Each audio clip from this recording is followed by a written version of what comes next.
Bismillahirrahmanirrahim. Selamun Aleyküm və Rəhmətullahi və Barakatuh. İzləyicilərin suallarına bu videoda inşallah cavab vermək istəyirəm. Keçən videolarımızın haqqında bir neçə suallar yazıblar. Həmən sualları inşallah cavablayacağım. Bir vəhhabi və yaxud bir sünnidir yazıbdır ki, bəs Həzrət Əli əleyhissalam evdə ola nə üçün Həzrəti Zəhra salamullah əleyha qapıya getdi? Həzrət Əli əleyhissalam niyə qapıya özü çıxmadı?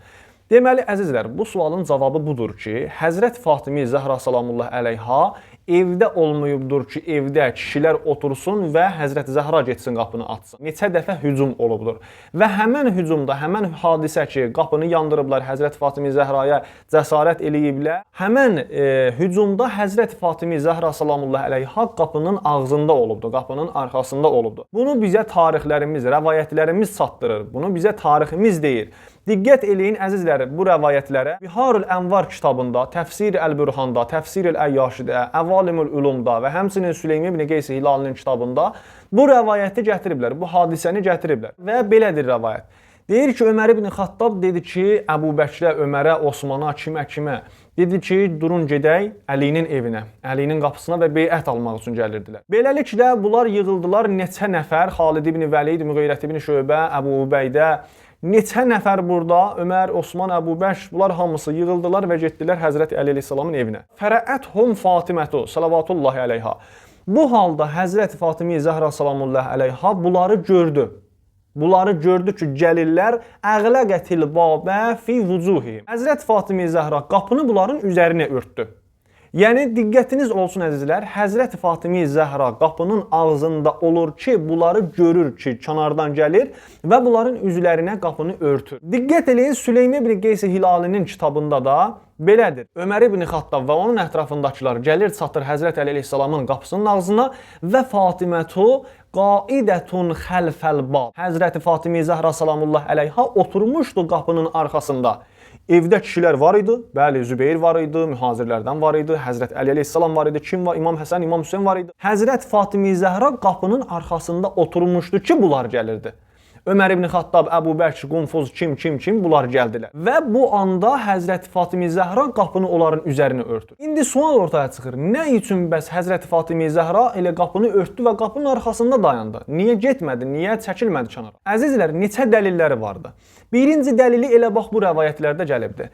Həzrət Fatimi Zəhra salamullah əleyha deyir ki, "Vəhiyyə la təşuqqu ən la yədxulə əleyha illa biizniha." Həzrət Fatimi Zəhranın şəkki yox idi, şübhəsi yox idi ki, bu insanlar izinsiz, icazəsiz daxil olmazlar evə. Amma təəssüflər olsun ki, o mürtəd cəmaat elə etmədilər. Həzrət Fatimi Zəhra salamullah əleyhanın hörmətini sındırdılar. Diqqətiniz olsun əzizlər, Həzrət Fatimi Zəhra salamullah əleyha bilirdi ki, bunlar mənim məqamımı, nə məqamda olduğumu bilirlər. Hətta Həzrət Fatimi Zəhra ki, səsləndi, ya Əbətah, ya Rəsulallah, ey atacan, ey Allahın Rəsulu, gör səndən sonra Əbu Bəkr İbni Əbi Quhafə, bu gör nə oyunlardan çıxdı, Xəttabın oğlu gör nə oyunlardan çıxdı, nə müsibətlər bizim başımıza gətirirdi.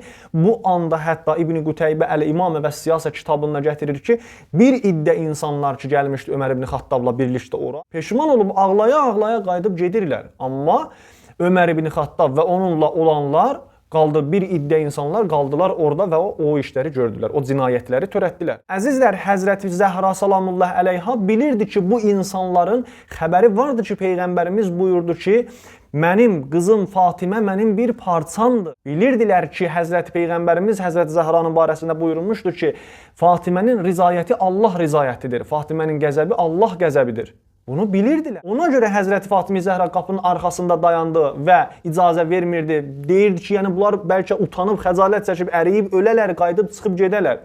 Buna görə Həzrət Fatimi Zəhra qaldı orada. Həmçinin sünnilərin böyük alimləri, müfəssirləri Cəlaləddin Siyuti Əd-Durrul Mənsur kitabında Nur surəsinin 36-cı ayəsində deməli, bu ayəni Həzrət Peyğəmbərimiz oxuyanda buyurdu ki, həmən ayədə bəzi evlər vardı ki, onlarda hidayət və nur vardı. Onlar hörmətə, əzəmətə sahibdilər. O evlərdə sübhlər, axşamlar Allah Təalanı təsbih eləyirlər. Bir nəfər yanında vardı, soruşdu ki, ya Rəsulallah, o evlər kimin evləridir, hansı evlərdir? Həzrət Peyğəmbər buyurdu ki, buyutul ənbiya, Peyğəmbərlərin evləri. Əbu Bəkir də yanındaydı, sünnilərin birinci xəlifəsi. Əbu Bəkir soruşdu ki, ya Rəsulallah, işarə etdi, Əli və Fatimənin evi də onlardandır. Həzrət Peyğəmbərimiz buyurdu ki, nəəm min əfaziliha. Bəli, hətta onlardan belə fəzilətli, hətta Peyğəmbərlərin evlərindən belə əfzəl. Əd-Durrul Mənsur sünni kitabıdır, sünni təfsiridir. Cəlaləddin Siyuti sünni alimidir, bu rəvayəti gətiribdir. Nur surəsinin 36-cı ayəsinin altında. Gedin, baxın özünüz. Həzrəti Fatimi Zəhranın bu məqamı var idi. Həzrət Əlinin bu məqamı var idi. Ona görə də Həzrət Fatimi Zəhra orada qılınc çəkib müdafiə etməyəcəkdi ki, ən azında bu cür müdafiə eləyə bilərdi öz imam zamanın. Öz zamanəsinin imamın. Diqqətiniz olsun əzizlər, Həzrət Fatimi Zəhra öz zamanə imamını, öz başçısını, rəhbərini orada qoruyurdu.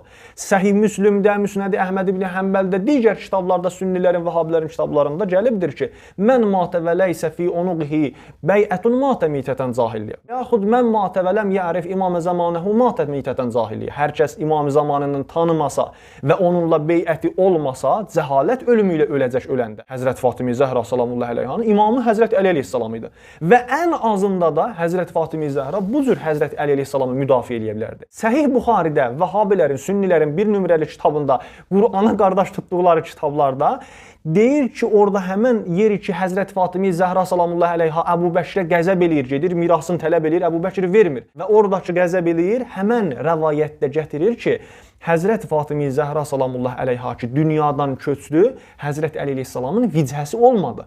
Vicəsi qalmadı, hörməti qalmadı. Yəni nə? Yəni ki, Həzrəti Əli əleyhissalamın kinin və küdurətin daşıyırdılar səhabələrin çoxu. Çox iddəsi, 4-5 nəfərdən başqa. Hörmət ki, hələ Həzrət Əli əleyhissalama qoyulurdu, o həmən hörmət Həzrəti Fatimi Zəhraya görə idi. Deyir ki, Həzrəti Zəhra ki, dünyadan köçdü, Həzrəti Əli əleyhissalama bir vicə qalmadı. Hörməti yox idi onların içində. Həzrət Əli əleyhissalam məzlum idi. Əzizlər, məzlum qalmışdı onların arasında. Bu cür idi onların o hadisələr, oradakı o məsələlər. Həzrət Əli əleyhissalama hörmət qail olmayan sizcə Həzrət Əli əleyhissalama zülm edə bilməzlər, Həzrət Əli əleyhissalama zor edə bilməzlər, Həzrət Əli əleyhissalamın qapısını yandıra bilməzlər. Məlumdur ki, eləyə bilərlər. Həzrət Peyğəmbərimizin vəsiyyətindən sui-istifadə etdilər onlar. Keçən videoda da mən Süleym ibn Qeys Hilalinin kitabından gətirmişdim ki, Həzrət Əli əleyhissalam buyurdu, ey Ömər ibn Xattab, əgər vəsiyyət olmasaydı Peyğəmbərdən və Allahdan əmr fərman olmasaydı, sənin cürətin olmazdı mənim evimə daxil olasan. Əzizlər, bu adamın digər sualı budur ki, İkinci sualı deyir ki, Həzrət Əli əleyhissalam Xeybər döyüşündə Xeybər qapısını tək özü açıbdır və yaxud nə bilim aşırdıbdır. Bəs necə oldu ki, Həzrət Əli əleyhissalam orada susdu? Biz də elə bunu deyirik. Deyirik ki, Həzrət Əli əleyhissalam Xeybərin fatihi, döyüşlərin fatihi, qalibi nə cür oldu ki, burada, bu hadisələrdə susdu və danışa bilmədi və qılınc çəkə bilmədi. Bunların dəlillərini də demişik. Bunlar elə əslində bu bizim sualdır ki, sizə veririk və heç bir vəhabi, heç bir sünni cavab verə bilmir. Hücum olubdur, sübutdur bu. Yəni, Həzrət Fatimənin qapısına təhdid eləməyi, hücumları sabitdir. Heç bir sünni, vəhabi bunu rədd eləyə bilmir. Həzrət Fatimi Zəhra salamullahi əleyhanın şəhadəti də sübut eləmişik bunu. 1400 ildir ki, elə bunu sübut eləyirik. Öz kitablarınızdan heç bir söz də tapa bilmirsiniz. Əli əleyhissalamın Həzrət Peyğəmbərimizdən vəsiyyət olduğu onun üçün gətirmişik. Həm sünni kitablarından, şiə kitablarından. Sünnilərin kitablarından Müsnəd Əhməd ibn Həmbəldən səhih sənəd ilə gətirirdik ki, Həzrət Əli əleyhissalama Peyğəmbərimiz vəsiyyət elədir ki, ya Əli, əgər yar və yavər tapa bilsən, məndən sonra sənə zülümlər olacaq. Hadisələr, ixtilaflar törədəcəklər. Əgər tapa bilsən, müdafiə et, özünü müqabilə et onlardan, cihad elə. Əgər tapa bilməsən isə səbr elə. Müsnəd Əhməd ibn Həmbəldən də həmən hədisi, rəvayəti Peyğəmbərimizdən gətirdik sizlərə. Səhih sənədlə. İndi burada nə üçün susdu? Neçə dəlilləri var idi.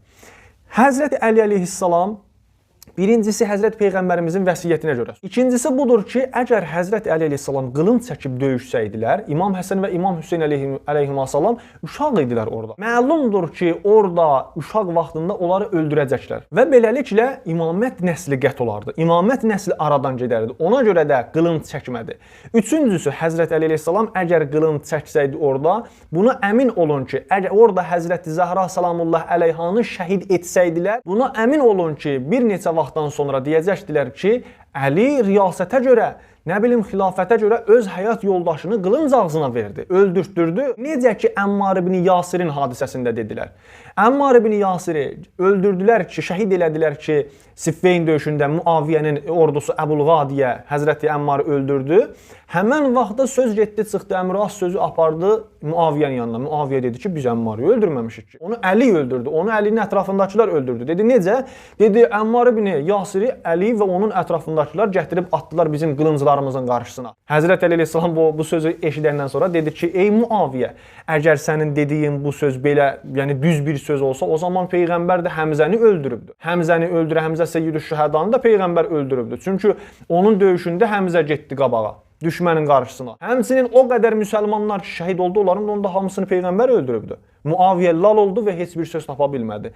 Eynən bu sözü həmən cəryanada Həzrət Zəhra salamullahi əleyhanın şəhadəti barəsində də deyəcəkdilər. Dördüncüsü budur ki, əgər Həzrət Əli əleyhissalam qılınc çəksəydi və orada döyüşsəydi onlardan, ixtilaf, daxili bir ixtilaf və ixtişaş yaranacaqdı.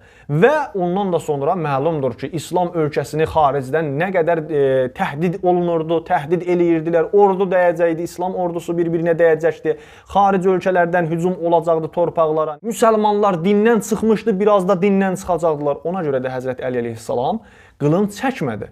Əzizlər, dəlilləri budur. Həzrət Əli əleyhissalam nə üçün sustu, niyə danışmadı, niyə bu haqda, yəni burada bu hücumda nə üçün onlarla böyük bir müharibə yaratmadı, buna görə idi. Yoxsa Həzrət Əli əleyhissalam həmişə xilafətini tələb eləyibdi, haqqını tələb eləyibdi, öz mənsəbini, məqamını tələb eləyibdi. Həzrət Fatimə Zəhra salamullahi əleyhanı da müdafiə eləyibdi. Üçüncü sual isə bu adamın budur ki, Həzrət Əli əleyhissalam onlardan heçmi tək-tək qisas ala bilmədimi? Mən bilmirəm, bu uşaq sualı nədir? Bu uşaq, vəhabilər yəni uşaq kimi düşünürlər. Elə bil ki, indi uşaq oyuncağıdır. Tək-tək elə bil Əbu Bəkri bir yerdə tutub onun qulağını kəsərdi, Öməri bir yerdə tutub burnunu kəsərdi, nə bilim başını kəsərdi. Bu oldu tək-tək qisas almaq. Elə sözümüz budur ki, orada ixtilaf düşməsin, ixtilaf yaranmasın, ixtişaş düşməsin deyə, ona görə də Həzrət Əli əleyhissalam qisas almadı. Ona görə də Həzrət Əli əleyhissalam qılınc çəkmədi. Digər bir vəhabi də sual veribdir ki, siz deyirsiniz ki, ta xanım Fatimə, xanım Zəhra fəryad edənə kimi Həzrət Əli əleyhissalam susdu və xanım fəryad edəndən sonra Həzrət Əli əleyhissalam qalxdı və müdafiə elədi. Bu sualın cavabı isə belədir. Baxın, əziz qardaşlar və bacılar, həmən dövrdə evlərin qapısını xurma ağacının yarpağından toxuyurdular və yaxud başqa ağacın xolbudağından toxuyurdular. Siz nəzərdə alın, biraz əqlani düşünəyiniz. Siz özünüz bilmirəm, od qalayıbsınız, qalamayıbsınız. Bir quru yarpaq tez alışıb yanar, yoxsa böyük qalın taxta qapı. Yəni məlum bir şeydir ki, yarpaqdan toxunan bir şey özü də ki Ərəbistan ölkəsində quru bir yer, quru bir səhralıq bir ölkədir.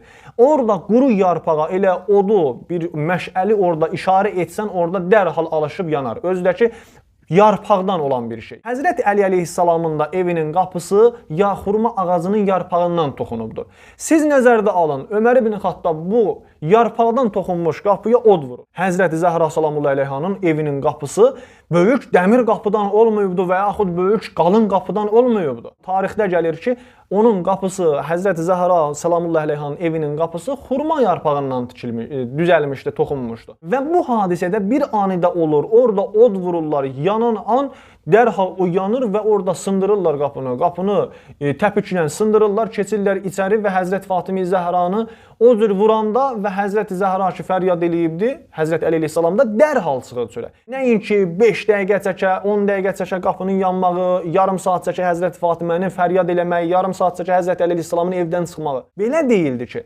Həzrət Fatimə Zəhra salamullahi əleyha ki fəryad eləyir, dərhal keçən videoda biz Süleym ibn Qeys İlali'nin kitabından gətirmişdi ki, Həzrəti Əli əleyhissalam ki fəryad eşitdi, dərhal durdu və çıxdı çölə, Ömər ibn Xattabın yapışdı yaxasından, vurdu yerə və ağız-burnunu əzişdirdi. Bunu mən bilmirəm, vəhabilər, sünnilər axı nə cür qəzavət eləyirlər, nə cür bunlarda bilmirəm, düşüncə problemi vardı. Nədir axı? Bir düşünələr, bir fikirləşələr ki, bəs bu necə oldu, bu hadisə nə cür törəndi? Belə bir şey yoxdur. Yəni bunların ən böyük problemləri vəhabilərin, sünnilərin düşünməkdir. Düşünmək problemləri vardı, fikirləşmək problemləri vardı. Bu videoda da ağıllı başlı qulaq assaydılar, bilərdilər ki, mən orada nə danışmışam. Bunların hamısının izahatını vermişəm o videoda. Digər bir vəhabidir, sünnidir, yazıbdır ki, Həzrət Əli əleyhissalam olan evə heç kəs toxuna bilməzdi. Biz də elə bunu deyirik. Keçən videoda biz də elə bunu dedik ki, Həzrət Əli əleyhissalam ki, Ömər ibn Xattabı vurdu yerə, əzişdirirdi burnun ağzını. Həmən yerdə dedik, ey Xattabın oğlu, əgər Allahdan bir fərman olmasaydı, peyğəmbərin vəsiyyəti olmasaydı, sənin cürətin olmazdı mənim evimə daxil olasan. Yəni Ömər ibn Xattab burada sui-istifadə eləyirdi Həzrət Əli əleyhissalama olan vəsiyyətdən. Biz də elə bunu deyirik. Digər bir vəhabidə yazıbdır ki, axı sizin dediyiniz Həzrəti Əli çox güclü idi.